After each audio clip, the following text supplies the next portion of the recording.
nth term of an AP. अब तक हम लोगों ने एपी क्या देखा था, अरिथमेटिक प्रोग्रेशन। वो प्रोग्रेशन होता था जिसमें एक स्पेशल टाइप ऑफ सीक्वेंस दिखता था। क्या स्पेशल दिखता था? तो उसका हर नंबर का डिफरेंस जो होता था, हर कंसेक्यूटिव टर्म का डिफरेंस कॉमन होता था, यानी सेम होता था। यानी हम लोग जो लिखते थे, क्या एपी को हम इस तरीके से नहीं लिखते थे, A plus D, A plus 2d, A plus 3d and so on, इसी तरीके से लिखते थे, है ना। अब अगर मैं बात करता हूं डायरेक्ट टर्म्स की, अगर ये होता था, क्या होता था, ये फर्स्ट टर्म होता था, a1 इज इक्वल टू ए कह देते थे। ये सेकेंड टर्म होता था, उसी तरीके से ये थर्ड टर्म होता था, ये फोर्थ टर्म था एंड सो ऑन। ऐसे ही चलता रहता था ना ये प्रक्रिया, है ना। अच्छा, इसमें अगर इस चीज को मैं ध्यान से देखूं तो ये तो हो गया जी a plus 1 minus 1 into D, लिख सकता हूं मैं इसको। देखो 1 माइनस 1 क्या होता है, 0, ठीक है। 0 इंटू डी 0, तो सिर्फ a बचा। ठीक उसी तरीके से मैं इसको भी लिख सकता हूँ, a प्लस 2 माइनस 1 डी लिख सकता हूँ, ठीक है। देखो 2 माइनस 1 होता है 1 into D, A plus D ही हुआ। इसको मैं लिख सकता हूँ a प्लस 3 माइनस 1 डी लिख सकता हूँ। उसी तरह से इसको लिख सकता हूँ a प्लस 4 माइनस 1 डी। यानी जब फोर्थ टर्म की बात कर रहा हूं तो 4 माइनस 1 डी, थर्ड टर्म की बात कर रहा हूं तो 3 माइनस 1 डी, सेकेंड टर्म की बात कर रहा हूं तो 2 माइनस 1 डी, फर्स्ट टर्म की बात करी तो 1 माइनस 1 डी। अगर मैं nth टर्म की बात करूं, यानी n नंबर पे अगर मैं बात करूं, तो वहां पे क्या हो जाएगा, यस, इसको देख के आराम से पता चल रहा है, ये हो जाएगा a plus n minus 1 D. इसी को हम कहते हैं nth टर्म ऑफ एपी।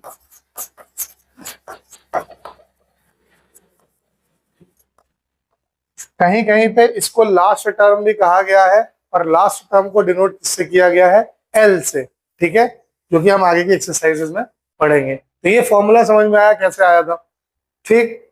आइए क्वेश्चन करते हैं। पहला एग्जांपल है, find the 10th term of the AP 2, 7, 12 and so on.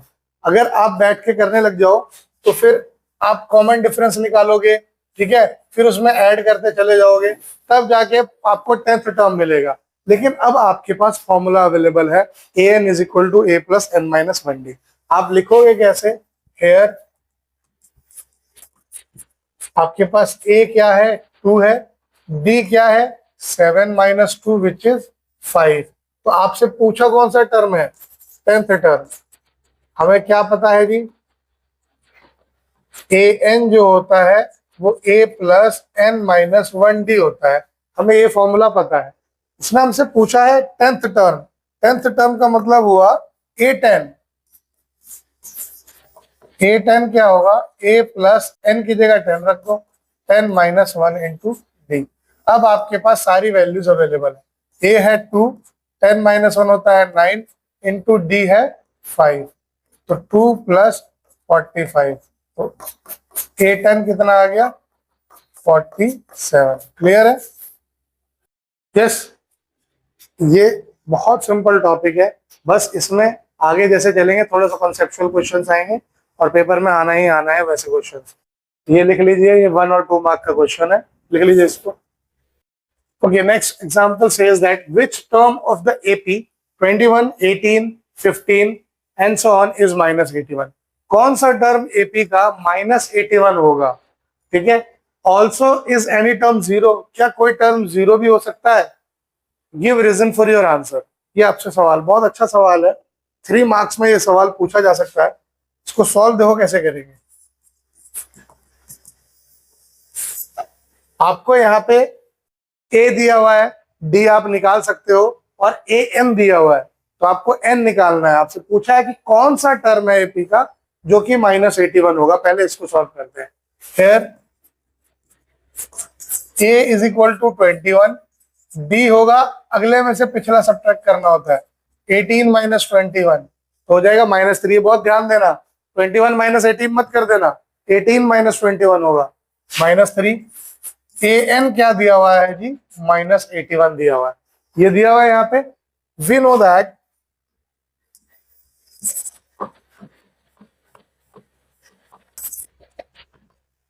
A N जो होता है वो होता है A plus n minus one into D, और ए एन यहाँ पे है -81, ए है 21 प्लस n आपको नहीं पता, d है -3। ठीक, लीनियर इक्वेशन बन रहा है यहाँ पे वन वेरिएबल का, बड़े आराम से क्वेश्चन सॉल्व होगा। आप क्या करो, इसको इधर ले आओ, -81 -21 is equal to n minus one into -3। -81 और -21 कितना हो जाएगा, -102। ठीक है, अभी -3 यहाँ मल्टीप्लाई हो रहा है इसके साथ, तो इधर आके ये हो जाएगा डिवाइड, यहाँ बच जाएगा n माइनस वन, ये और ये कटा, 3 3 जा 9, 3 4 जा 12, यानी देखा जाए तो n माइनस वन कितना आ रहा है 34, तो n कितना आ जाएगा 34 प्लस 1, यानी n हो जाएगा 35। आ गया 35।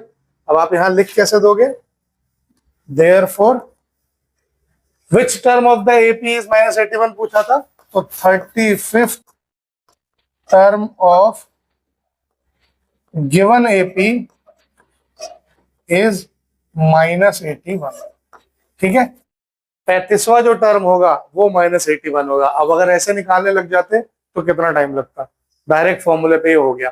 ठीक, अब क्या कह रहा है, क्या कोई टर्म जीरो होगा, नाउ अगेन अब आप क्या करो, यहाँ पे ए एन को जीरो ले लो, है ना, तभी तो पता चलेगा क्या होगा कि नहीं होगा। अगर एन कोई नेचुरल नंबर आ जाता है तो इसका मतलब वो जीरो होगा। ठीक है, हमारा जो एपी में बात करता है ना एन, वो हमेशा एक नेचुरल नंबर के बारे में बात करता है, एन एक नेचुरल नंबर ही होगा। ठीक, क्योंकि नंबर ऑफ टर्म्स तो होंगे ना, एक टर्म होगा, दो होगा, तीन होगा, जीरो टर्म थोड़ी होंगे, या तो एक होगा या दो होगा या तीन होगा या कुछ अनेक होंगे, है ना, यानी नेचुरल नंबर होने चाहिए। तो करके देखो यहाँ पे ए एन को अगर मैं जीरो लेता हूं तो A plus N minus one D जो होगा वो जीरो के बराबर होगा। ए आपके पास है 21, एन आपको निकालना है, डी है आपके पास -3 बराबर 0। यहां से देखोगे तो n प्लस वन इंटू -3 हो जा रहा है 0 माइनस 21, यानी n plus sorry n minus one था ना, n minus one is equal to हो गया -21/-3, ये हो गया 7, यानी n माइनस वन आ गया 7, n हो जाएगा 7 प्लस 1, n की वैल्यू कितनी आ गई 8। n एक नेचुरल नंबर है, इसका मतलब हाँ कोई एक ऐसा टर्म है जो कि जीरो आएगा। कौन सा टर्म है वो, yes, therefore 8th term of the given AP is zero. ठीक है, रीजन पूछा है, ये रहा रीजन। ठीक है, क्योंकि n इज एक नेचुरल नंबर है, बिकॉज यहाँ पे आप लिखना चाहो तो यहां लिख देना as n is a natural number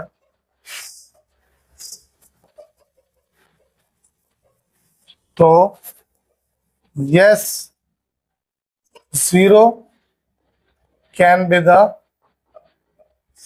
term of given AP. ठीक है, n जो आया आपका नेचुरल नंबर आ गया, तो हाँ जीरो इसका एक टर्म हो सकता है। समझ में आया? ठीक है, लिखिए इसको। Next example is determine the AP whose third term is 5 and seventh term is 9। ऐसे सवाल बहुत ज्यादा आते हैं।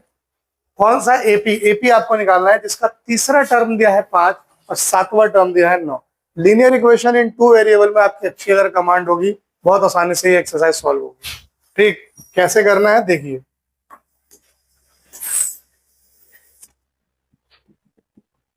वी हैव क्या दिया है जी, A3 दिया है कितना 5, थर्ड टर्म का मतलब A3 हुआ।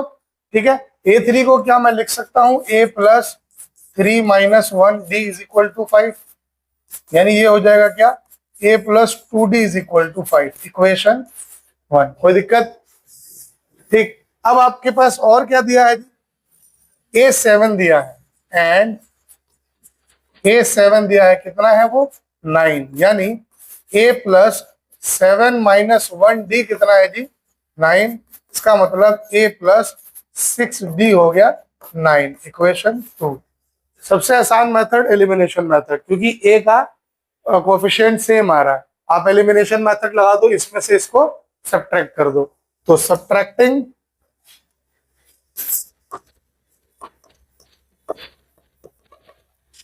इक्वेशन 1 फ्रॉम इक्वेशन 2 क्या मिलेगा जी? a plus 6d is equal to 9, ये था 2 और 1 है a plus 2d is equal to 5। Minus करोगे तो ये साइन चेंज हो जाते हैं।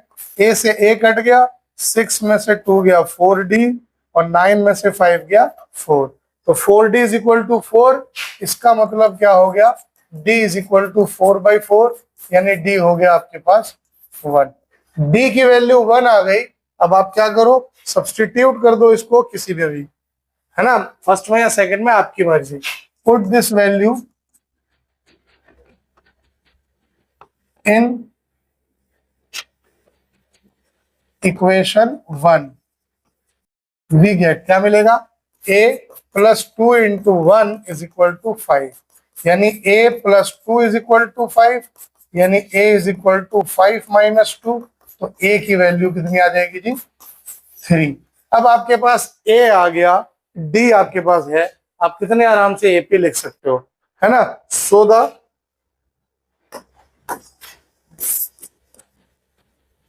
रिक्वायर्ड AP विल बी, क्या होगा? पहला 3, दूसरा 3 में 1 जोड़ दो 4, 4 में 1 जोड़ो 5, 5 में 1 जोड़ो 6, 7 एंड सो ऑन। ये आपकी रिक्वायर्ड AP होगी। क्लियर?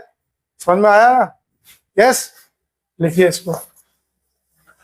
चलिए इसको एक बार आप लोग ट्राई करिए। Check whether 301 is a term of the list of numbers 5, 11, 17 and 23।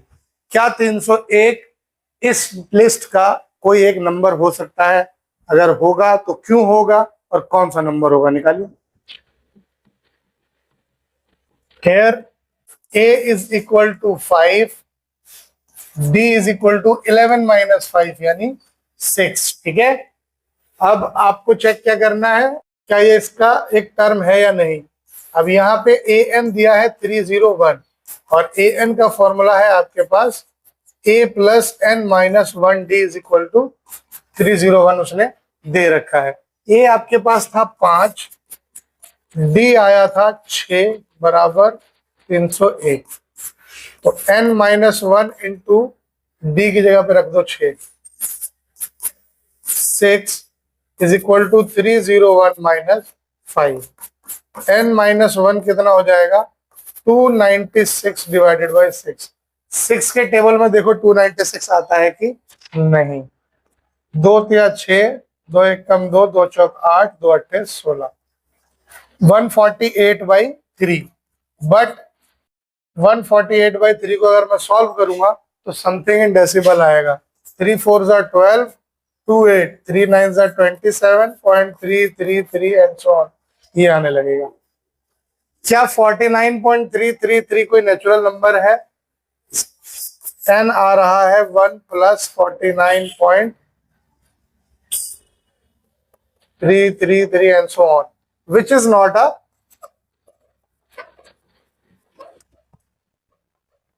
Natural number.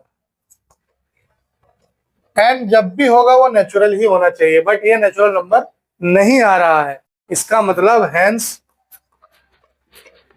301 is not a term of given list. जो लिस्ट दी गई थी उसका टर्म 301 नहीं होगा। क्लियर? समझ में आया?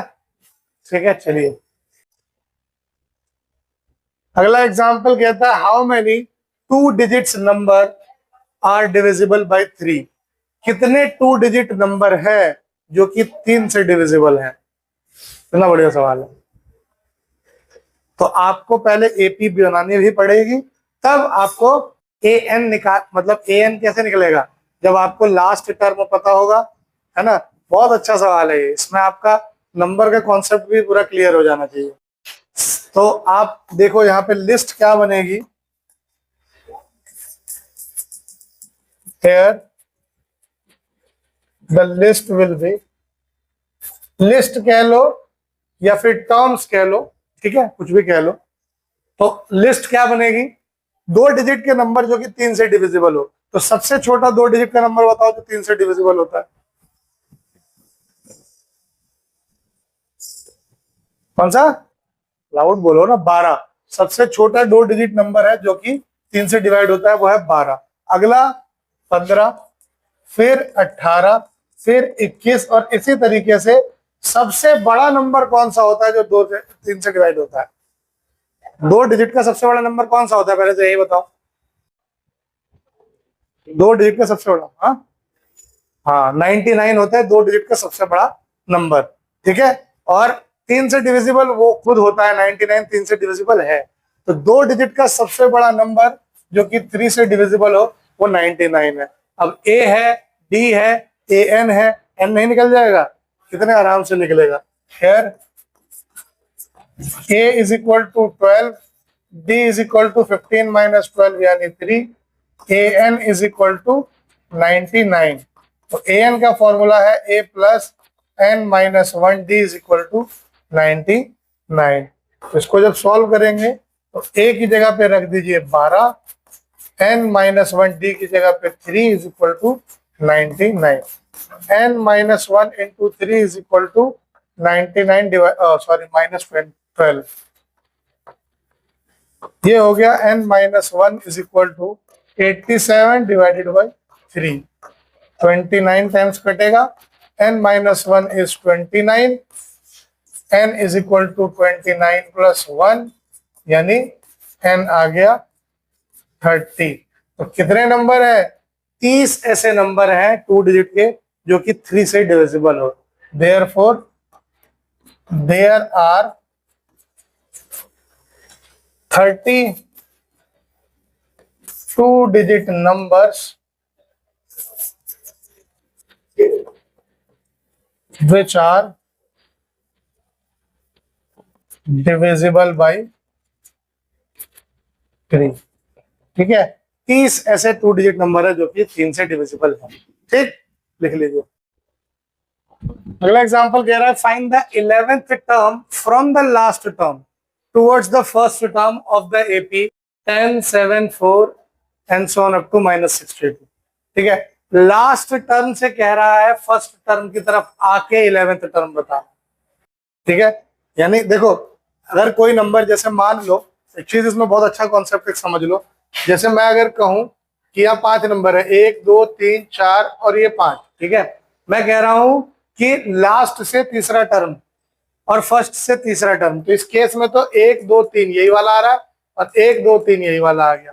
ठीक है, लेकिन अगर मैं कहूं एक नंबर और यहां बढ़ा दूं, अब मैं कहूं कि लास्ट से तीसरा टर्म निकालो, तो कौन सा हुआ जी, 1, 2, 3 ये वाला हो गया तीसरा टर्म, और शुरू से तीसरा टर्म कहूं तो ये वाला हो गया। तो अगर ध्यान से देखो तो तीसरा टर्म लास्ट का शुरू का चौथा टर्म हो रहा है ना, और तीसरा टर्म शुरू का लास्ट का यहां से चौथा टर्म हो रहा है। इस केस में, हर केस में ऐसा नहीं होगा, है ना, लेकिन आपको अब जब यहाँ पे करना है तो आप क्या कर सकते हो, एपी को रिवर्स करके कर दो, बड़ा आसान तरीका है, ज्यादा उसमें ना वो है ही नहीं, स्ट्रेस है ही नहीं। अब आप वहां पे क्या कर सकते हो, देखो जब एपी यहाँ पे लिखा है 10, 7, 4 -62, तो from the last term AP will be, अब एपी भी बदलेगा ना, अब जब पीछे से गिनती करनी है तो एपी बदल दो, तो क्या हो जाएगा -62 एंड सो ऑन 4, 7, 10, ये हो गया अब एपी, कितना आराम से निकल गया। अब आपके पास लास्ट टर्म 10 हो गया, लेकिन आपको लास्ट टर्म का यहाँ पे कोई रोल ही नहीं है, आपको चाहिए डी। यहाँ पे हो गया ए हो गया आपके पास -62, डी हो गया 7 - 4, कितना हुआ 3। यहां देखते तो डी आपका क्या निकलता -3, है ना, 7 - 10 -3 होता है, लेकिन यहाँ पे आपका आ रहा है क्या 3। ठीक, तो अब आपसे क्या कह रहा है, अब आपको क्या करना है जी, आपको निकालना है A11, वो होगा A + 11 - 1 into D. From the last निकालना है, इसलिए आपने इसको ऐसा किया तो A11 हो गया -62 plus 10 into 3, A11 will be -62 plus 30, तो A11 आपका आ जाएगा -32। जब भी लास्ट से पूछे आप AP रिवर्स कर दो, तो A11 क्या आ गया -32, तो आप लिख दो hence 11th term from the last term of given AP is -32। अब आपके पास अगर एक्स्ट्रा क्यूरोसिटी है तो आप ये कोशिश करो जानने की कि ये लास्ट से तो 11वां टर्म -32 आ रहा है, तो शुरू से कौन सा टर्म -32 आएगा। तो आप वहां पे अगर आपको क्यूरियोसिटी हो तो आपकी इच्छा, ये रफली मैं बता दे रहा हूं, ठीक है, आप देख लो। अब AN क्या दे दिया -32 अगर दे दिया, ठीक है, तो A होगा 10 प्लस N पता नहीं है 1 माइनस में कर देंगे, 7 में से 10 गया -3 बराबर 32, ये 10 उधर जाएगा -32 -10 कितना हो गया -42, N-1 हो जाएगा, ये उधर जाके बच जाएगा 14, N हो जाएगा 15। देखो जो पीछे से 11th टर्म था वो आगे से 15th टर्म आ रहा है, ठीक, तो ये इसमें कॉन्सेप्ट होता है, ये चीज को समझना, ठीक है, लिख लो इसको फिर आगे बताते हैं। पहला एग्जांपल आप लोग ट्राई करिएगा। क्वेश्चन कह रहा है कि a sum of 1000 rupees is invested at 8% simple interest per year, ठीक है, कंपाउंड इंटरेस्ट नहीं, सिंपल इंटरेस्ट है। Calculate the interest at the end of each year, हर साल के अंत में कितना इंटरेस्ट हो रहा है। Do these interest form an AP, क्या जो ये इंटरेस्ट है ये एपी फॉर्म कर रहे हैं। If so find the interest at the end of 30 years making use of this fact.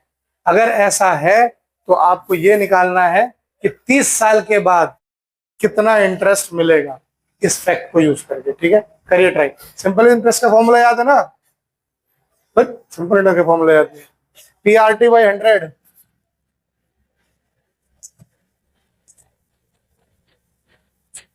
उसी को पंडित तोताराम कहते थे ना, PTR/100 करके याद कर लेते थे।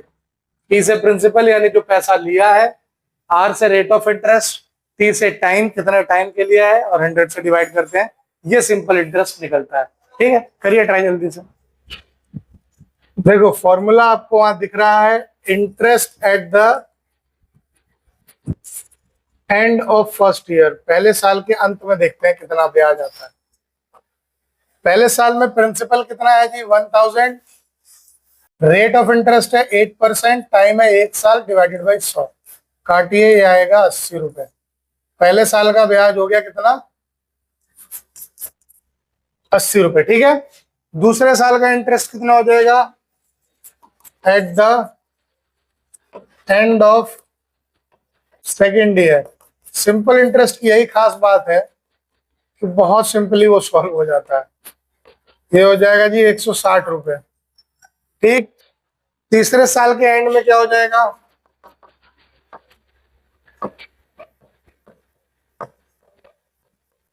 1000 इंटू 8 इंटू 3 डिवाइडेड बाई 100, ये हो जाएगा जी 240 रुपए, ठीक है, एंड सो ऑन, इसी तरीके से ये चलता रह जाएगा। तो लिस्ट क्या बन गई, therefore the list will be 80, 160, 240 and so on, ये बनता चला जा रहा है, क्योंकि उसने सिंपल इंटरेस्ट की बात करी है, अमाउंट की बात नहीं करी है, ठीक। अब इतना बन गया, तो अब आप चेक करो नाउ, A2 माइनस A1 अगर देख रहे हो तो 160 माइनस 80 हो रहा है कितना 80। A3 माइनस A2 देख रहे हो तो 240 माइनस 160 ये भी आ रहा है 80। तो since the difference is same, therefore the interests are forming an AP। ये जो ब्याज है ये एपी को फॉर्म कर रहे हैं, ठीक है। अगर ये फॉर्म कर रहे हैं तो आपको बताना है 30 साल, making use of this fact, आपको बताना है कि इंटरेस्ट 30 साल के बाद क्या होगा eight the end of 30 years. तो क्या यानी आपको A30 नहीं निकालना, यानी A plus 30 minus 1 into D. तो A30 आपका हो जाएगा, A क्या आ रहा है जी 80 प्लस ये हो गया 29, डी अभी आपका आया है 80। करिए इसको सॉल्व। अगर मैं यहां से 80 कॉमन ले रहा हूं तो 1 प्लस 29। देखो ऐसा करने की आपको जरूरत नहीं, आप डायरेक्ट मल्टीप्लाई करके ऐड करके लिख सकते हो, लेकिन ऐसा करने से मैंने देखो मल्टीप्लीकेशन आसान कर दी। 80 इंटू 30 कितना हो गया 2400, ठीक है। देयरफॉर 2400 रुपए will be the interest at the hand of 30 years. क्या इंटरेस्ट आएगा जी 2400 रुपए आएगा 30 साल के बाद। अगर आपको ये वेरीफाई करना है तो आपके पास बड़ा अच्छा वेरिफिकेशन भी इसका हो सकता है। कैसे, आपके पास फॉर्मूले में डायरेक्ट डाल दो ना, प्रिंसिपल था कितना 1000 गुणे रेट था 8 टाइम था 30 साल बटे 100, 2 जीरो से 2 जीरो कट गया, ये हो गया 240, 200, देखो 2400 आएगा वो। तो डायरेक्ट फॉर्मूले से भी वो आएगा, लेकिन आपको इसको एपी के तरीके से फॉर्म करना है, क्योंकि उसने कहा है इस एपी को यूज करके आपको A30 निकालना था। क्लियर, यही आया था। लिखो इसको, लिखो नहीं आया तो लिखो जल्दी। अगला क्वेश्चन है, in a flower bed there are 23 rose plants in the first row, 21 in the second and 19 in the third and so on. ठीक है, एक फ्लावर बेड है, ठीक, यानी फ्लावर बेड बोला जाता है उसको जहाँ पे फूल उगाए जाते हैं ना, वो फ्लावर बेड ही कहलाता है। ठीक है, फ्लावर बेड में पहले लाइन में क्या है 23 प्लांट्स है, दूसरी लाइन में 21 है, तीसरे में 19 है, और इस तरीके से चलता जा रहा है। There are 5 rose plants in the last row, सबसे लास्ट रो में 5 रोज प्लांट्स है। तो how many rose are there in the flower bed, तो कितने रोज है पूरे फ्लावर बेड में, ठीक है, कितने लाइन बनी हुई है फ्लावर बेड में, ठीक है, आपको निकालना है। करिए ट्राई जल्दी। चलिए देखते हैं। यहाँ पे अगर आप देख रहे हो लिस्ट क्या बन जाएगी, पहले में 23 है, ठीक है, उसके बाद 21, फिर 19, और इसी तरीके से आते हुए 5 तक। अब यहाँ पे A हो गया 23, D हो गया 21 माइनस 23 यानी -2, AN हो गया 5। AN का मतलब A plus N minus 1 into D is 5। A कितना है जी 23 प्लस N माइनस 1, D है -2 is equal to 5। n minus 1 into -2 is equal to 5 minus 23। n minus 1 into -2 is equal to हो गया -18। n माइनस 1 कितना आ गया -18 बाई -2, ये cut के हो गया 9, यानी n माइनस 1 अगर आ गया 9 तो n आ गया 9 प्लस 1, यानी n इज इक्वल टू 10, यही आएगा। देयरफॉर देयर आर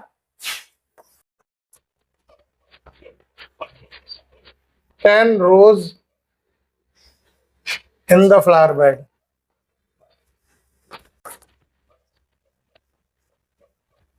10 रो है फ्लावर बेड में। क्लियर है? यस।